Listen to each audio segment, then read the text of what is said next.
Abuban Adam is a small poem by Leigh Hunt about a small boy's interaction with an angel.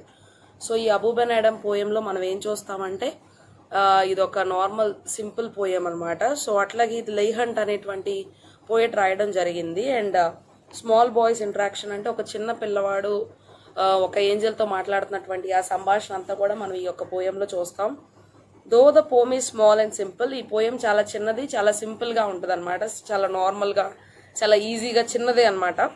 Like all simple things the poem provides its readers with a thoughtful message. కానీ ఈ యొక్క పద్యంలో ఒక అర్థవంతమైనటువంటి భావాన్ని ఈ యొక్క audience అందరికి కూడా అందించే విధంగా ఈ యొక్క పోయం ఉంటుందన్నమాట. So we all worship God and want to be in his good books, not only because he can provide us with all the joys and treasures of the world.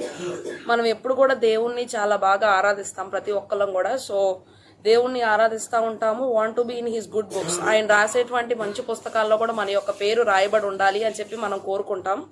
Okay, అట్లాగే not only because he can provide us with all the joys and treasures of the world. ఎందుకంటే మనకి ఉన్నటువంటి, మనకు ఆయన ఇస్తున్నటువంటి సంతోషాలను బట్టి, ఆయన మనకి ఇస్తున్నటువంటి ఆనందాలను బట్టే కాకుండా, okay, but also to be thankful for giving us life. ఎందుకంటే మనకి దేవుడు ఇచ్చినటువంటి ఈ యొక్క లైఫ్ని బట్టి కూడా మనం ఆయనకి థ్యాంక్ఫుల్నెస్ అంటే చాలా కృతజ్ఞతాపూర్వకంగా భావించడానికి మనం చాలా ఇష్టపడతా ఉంటాం అనమాట.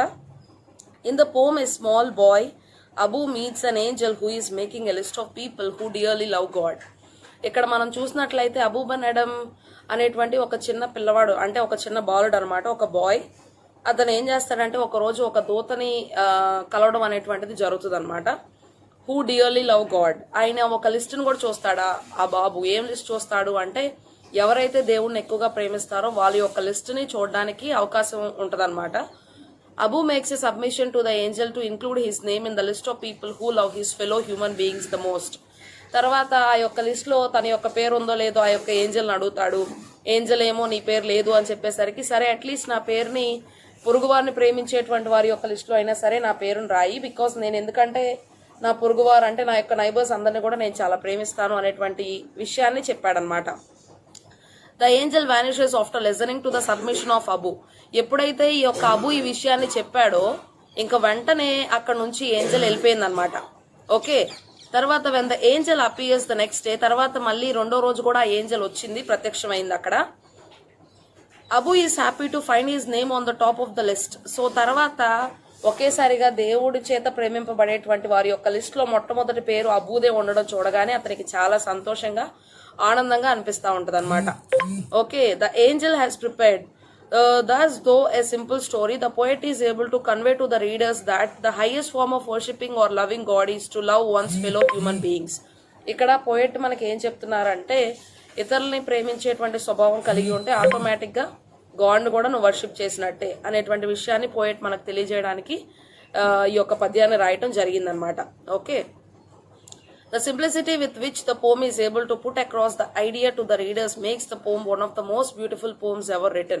ఓకే, ఈ యొక్క విషయాన్ని చాలా చక్కగా కన్వే చేయడం జరిగింది కాబట్టి సో ఇది చాలా మంచి పోయం అనేటువంటి విషయాన్ని మనకు తెలియజేస్తున్నారు. In our pursuits of our lives all of us forget the essential goal of life. మనకు అసలు ముఖ్యమైనటువంటి మన యొక్క ఉద్దేశం ఏంటి, మనం ఖచ్చితంగా చేయాల్సినటువంటి పని ఏంటి అనేది మనం మర్చిపోతున్నాం. our journey of life is nothing but a sojourn into this world from the Almighty.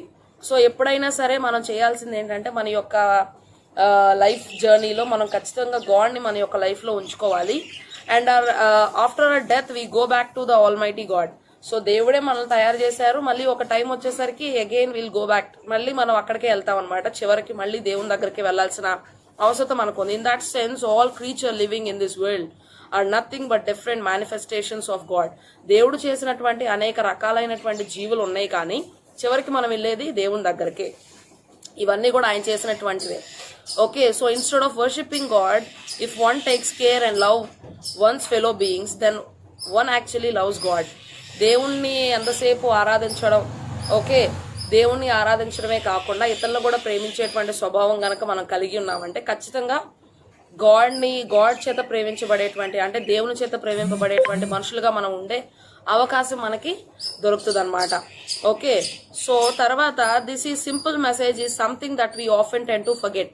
So ఇది చాలా నార్మల్, చాలా చిన్న విషయమే, కానీ దీన్ని కూడా మనం మర్చిపోతూ ఉంటున్నాం అనమాట ఈ రోజుల్లో మనం ఇలాంటి విషయాలను కూడా మర్చిపోతూ ఉంటున్నాం అనమాట. సో అట్లాగే Leigh Hunt though the supernatural experience of Abou అండ్ Adhem with an angel is making us aware of it.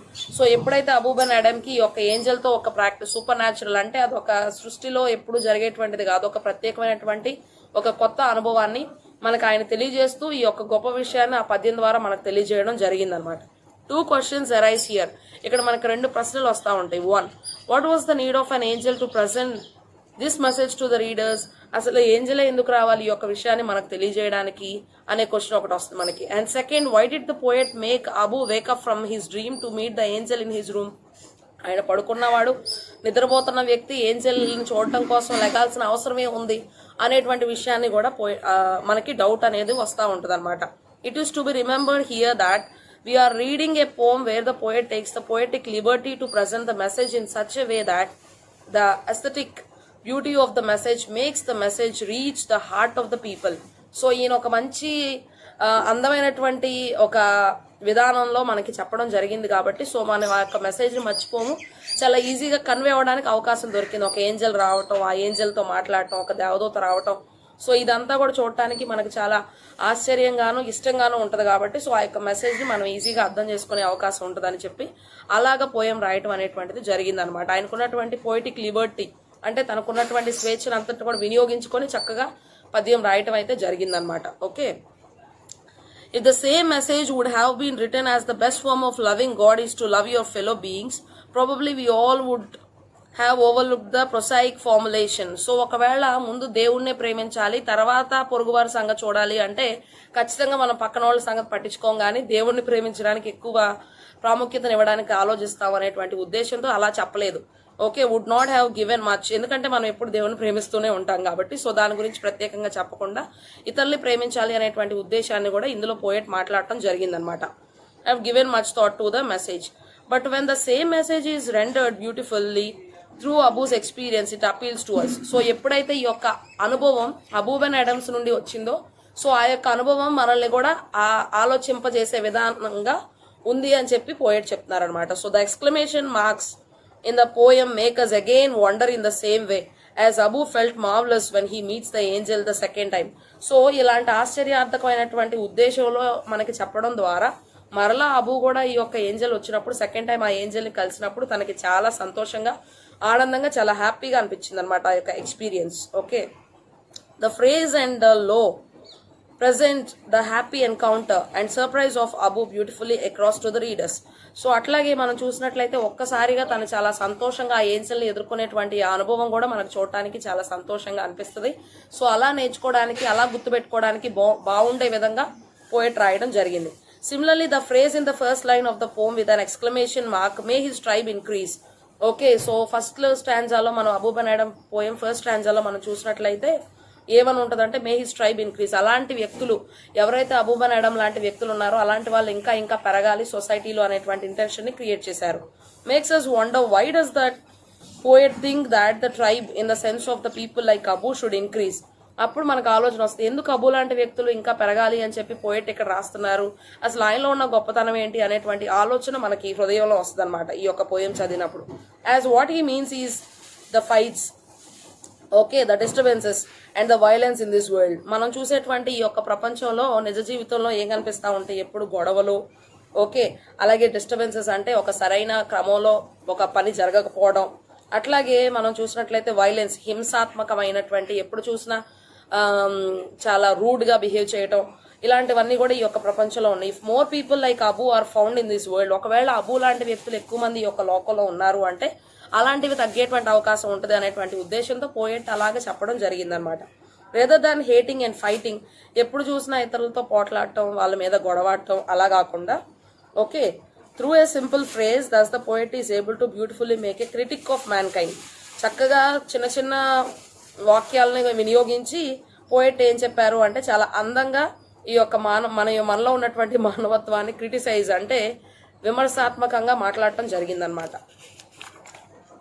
Moreover, the poet has intelligently introduced dialogues within the poem అట్లాగే పోయంలోనే అసలు ఆ డైలాగ్స్ కూడా చక్కగా రాయడం జరిగింది. యాక్చువల్గా అసలు పోయంలో డైలాగ్స్ అనేవి మనకు కనిపించవు. ఒక షార్ట్ స్టోరీయో లేదంటే ఒక స్టోరీయో అయితే మనకి ఒక డైలాగ్స్ అన్ని కూడా కనిపిస్తూ ఉంటాయి, డ్రామానో అయితే. కానీ పోయంలో కూడా ఆ డైలాగ్స్ చాలా క్లియర్గా చక్కగా రాయటం అనేటువంటిది జరిగిందనమాట. Instead of reporting the message, విషయాన్ని చెప్పడమే కాకుండా ఏం చేశారు అంటే when the dialogues are directly presented, dialogues అన్ని కూడా ఏదైతే దేవదూత్తో ఆ అబూ మాట్లాడాడో, అబూతో ఆ యొక్క ఏంజల్ ఏం మాట్లాడిందో అన్ని కూడా మనకు స్పష్టంగా అర్థమయ్యేలాగా చక్కగా రాయడం అనేటువంటిది జరిగిందనమాట. It makes an impact on the readers minds. So ఇలా ఉండటం వల్ల మన యొక్క ఆలోచనల మీద, మన యొక్క మైండ్, మన యొక్క మనసు మీద ప్రభావం అనేటువంటిది చూపించడం జరుగుతుంది అనమాట. ఇట్ బ్రింగ్స్ అథెంటిసిటీ, అంటే చాలా న్యాచురల్ గా రాయటం జరిగింది, అంటే చాలా సహజంగా to the incident and provides beauty to the poem. చాలా సహజంగా రాశారు, మరి ఏమి ఆర్టిఫిషియల్ గా లేదంటే న్యాచురల్ గా లేనట్టుగా రాయలేదు, కానీ చాలా న్యాచురల్ గా రాశారు, బట్ స్టిల్ చాలా అందంగా రాశారు అనమాట. The poet is also very conscious of his choice of language. అట్లాగే ఈయన లాంగ్వేజ్ కూడా మంచి లాంగ్వేజ్, మంచి భాషని ఎంపిక చేసుకోవడం ద్వారా, ఒక సింపుల్ పోయం సింపుల్ లాంగ్వేజ్ లో రాయటం ద్వారా ప్రతి ఒక్కరు కూడా అర్థం చేసుకునే విధంగా ఈ యొక్క పద్యం ఉండడం జరిగిందనమాట. ఓకే, అట్లాగే when Abu rises from his peaceful dream and meets the angel, the poet consciously frames Abu's question in classical English as he asks, "What writest thou?" So ఇక్కడ మనం చూసినట్లయితే ఓల్డ్ ఇంగ్లీష్, క్లాసికల్ ఇంగ్లీష్ అంటే అది ఒక old English అనమాట. Old English అనేటువంటిది ఇందులో మనం చూస్తాం. ఆ ఓల్డ్ ఇంగ్లీష్ మనం ఎక్కువగా కింగ్ జేమ్స్ వర్షన్ బైబిల్లో చూస్తాం అనమాట. సో అక్కడ ఏమని రాసి ఉందంటే వాట్ రైటెస్ట్ దౌ అంటే నువ్వు, వాట్ రైటెస్ట్ అంటే నువ్వు రైటింగ్ ఏం రాస్తున్నావు, ఓకే, దౌ అంటే యూ, నువ్వు అసలు ఏం రాస్తున్నావు అనేటువంటి విషయాన్ని అడగటం జరిగిందనమాట. Okay, similarly when Abu request the Angel to include his name in the list of people who loves his fellow beings.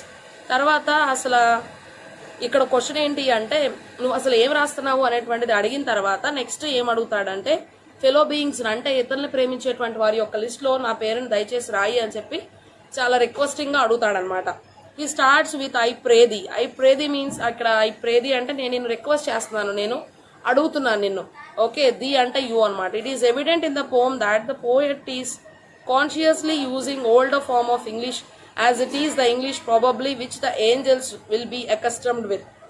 So ఎక్కువగా మనం చూసినట్లయితే గనక ఇలాంటి లాంగ్వేజ్ ని ఏంజల్స్ ఎక్కువగా మాట్లాడినట్టుగా మనకు అనిపిస్తూ ఉంటుంది అనమాట. ఆ యొక్క king James version of English బైబిల్లో మనం చూస్తే మనకు అర్థమవుతుంది, సేమ్ అదే లాంగ్వేజ్ మనకు కనిపిస్తూ ఉంటుంది అనమాట. సో మనం మాట్లాడేటువంటి ఈ మోడర్న్ ఇంగ్లీష్ ఉండదు కానీ సో ఆ ఓల్డ్ ఇంగ్లీష్ మనకి ఎక్కువగా కనిపిస్తూ ఉంటుంది అనమాట. Okay, moreover this choice of language gives the poem a classical flavour and certain beauty. So ఇటువరకు పూర్వకాలంలో రాసినటువంటి విధానంలో ఎప్పుడు మోడర్న్ ఫామ్ లో కాకుండా ఇటువరకు క్లాసికల్ ఇంగ్లీష్ ఎలా ఉండేది అనేటువంటి విషయాన్ని తెలియజేస్తూ చాలా అందంగా వర్ణించడం అనేది జరిగింది. The poet is also very cautious about the imageries used in the poem. అట్లాగే ఫిగర్స్ ఆఫ్ స్పీచ్ లో ఇమాజరీ అనేటువంటి ఒక పార్ట్ ను కూడా చాలా చక్కగా వినియోగించారు. Abou gets up from a deep dream of peace. ఒకేసారిగా చక్కగా నిద్రపోతున్న వ్యక్తికి మంచి గాఢ నిద్రలో ఉన్న సమయంలో ఒక మంచి కళ అనేది వచ్చిందనమాట. Which shows that Abu is content with himself. So అతనికి చాలా సంతృప్తిగా అనిపించింది అనమాట. As only happy Joyce child can have a peaceful dream. ఎవరైతే హ్యాపీగా, ఎవరైతే సంతోషంగా, ఆనందంగా ఉంటారో అలాంటి వాళ్ళకి అలాంటి శాంతికరమైనటువంటి కళలు అనేవి వస్తూ ఉంటాయి అనమాట. Okay, so the peace in the dream is further extended to the conversation with the angel. Okay, so ఆ యొక్క శాంతికరమైనటువంటి కళ ఎక్కడి వరకు తీసుకెళ్లింది అంటే అతను మాట్లాడడానికి, ఏంజల్తో మాట్లాడడానికి కూడా భయపడకుండా ధైర్యంగా మాట్లాడే అంత ధైర్యంగా ఉండే విధమైన శాంతికరమైనటువంటి కళ అతనికి వచ్చింది. Okay, so making us angel as the poet writes exceeding peace had made Abou Ben Adhem bold. Bold అంటే అతనికి చాలా ధైర్యం వచ్చే విధంగా ఆ యొక్క ఎన్వైరన్మెంట్ అంతా కూడా మారిపోయింది. Okay, making us aware that it is only in a peaceful environment that such revolutions, such meeting with angels can happen. ఎప్పుడైనా ఒక శాంతికరమైనటువంటి వాతావరణం ఉంటేనే మనం ఇలాంటి పనులన్నీ కూడా చేయగలుగుతాం. ఎలాంటి శాంతి లేకుండా ఎప్పుడు గజిబిజిగా గందరగోళంగా ఓకే అలా ఉంటే మనం ఏది చేయలేం. సో అట్లా పీస్ఫుల్ గా ఉన్న అట్మాస్ఫియర్ ని బట్టి అతను ధైర్యం చేసి ఏంజల్తో సైతం మాట్లాడటానికి ధైర్యం చూపించి ముందు అడిగేశాడు అనమాట. Okay, and to further add to the beauty of it, దానికి ఇంకా అందాన్ని చేకూర్చడానికి the poet uses a simile. Poet ఏంటంటే ఫిగర్స్ ఆఫ్ స్పీచ్ లో సిమిలీ అనేటువంటి ఒక ఫిగర్స్ ఆఫ్ స్పీచ్ ని యూజ్ చేశాడు. అంటే సిమిలీ అంటే రెండు థింగ్స్ ఏదైనా సరే కంపేర్ చేసినప్పుడు దాన్ని సిమిలీ అంటారనమాట. హెల్ప్ ఆఫ్ లైక్ గానీ యాజ్ గానీ యూజ్ చేసి, ఫర్ ఎగ్జాంపుల్ ఏంటంటే you are looking like your mother అంటే నువ్వు మీ అమ్మలాగా కనిపిస్తా ఉన్నావు చూడడానికి.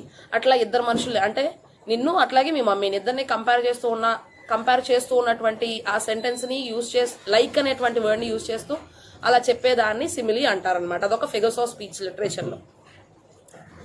అలాగే like A lily in Bloom అంటే నువ్వు నిజంగా ఒక లిల్లీ పూ లాగా ఉన్నావు, అప్పుడే వికసించినటువంటి లిల్లీ పూ లాగా ఉన్నావు అని చెప్పి పోయెట్ ఆ యొక్క ఏంజల్ ని చెప్పడం జరిగిందనమాట. Abu got up in a room lit with rich moon light. So ఆ గదంతా కూడా చక్కగా వెన్నెలతో నిండిపోయిందనమాట మొత్తం కూడా.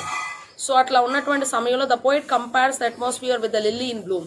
సో అందుకని అంత అందంగా ప్రకాశమానంగా వెలిగిపోతూ ఉన్నటువంటి ఆ గదిలో ఈ యొక్క దేవదూత ఒక లిల్లీ పూలాగా మెరుస్తూ ఉందన్నమాట. సో అందుకని అలా కంపేర్ చేయడం జరిగింది, సజెస్టింగ్ ఇట్స్ బ్యూటీ. అంత అందంగా నిజంగా దేవదూతలు అంత అందంగా ఉంటారనేటువంటి విషయాన్ని పోయిట్ చెప్పారు. దస్ త్రూ కేర్ఫుల్ ఎవొకేషన్ ఆఫ్ ఇమాజినరీస్, మంచిగా ఇమాజినేషన్ అన్ని కూడా చాలా కరెక్ట్ గా చాలా జాగ్రత్తగా వినియోగించడం జరిగింది. అట్లాగే the poet is able to create an atmosphere in the poem where the supernatural encounter of Abou with angel seems probable and consequently the message of loving mankind. So ఆయన ఎంత బాగా వర్ణించారు అంటే ఒక Angel రావటం కూడా చాలా natural గా చూపించారు. అండ్ న్యాచురల్ గా ఏంజల్ అబుతో మాట్లాడేటువంటి ఆ కన్వర్సేషన్ కూడా చాలా బాగా రాయటం అనేటువంటిది జరిగిందనమాట. లవింగ్ మ్యాన్ కైండ్ అంటే మానవత్వం, ఇతరుల్ని ప్రేమించేటువంటి గుణం కలిగి ఉండడం. Could be delivered wonderfully and convincingly to the readers. ఇది చాలా అద్భుతంగాను మనకి చాలా యూనో చక్కగా అందంగా మనకి కనిపించే విధంగా ఆయన రాయటం అనేటువంటిది జరిగిందనమాట.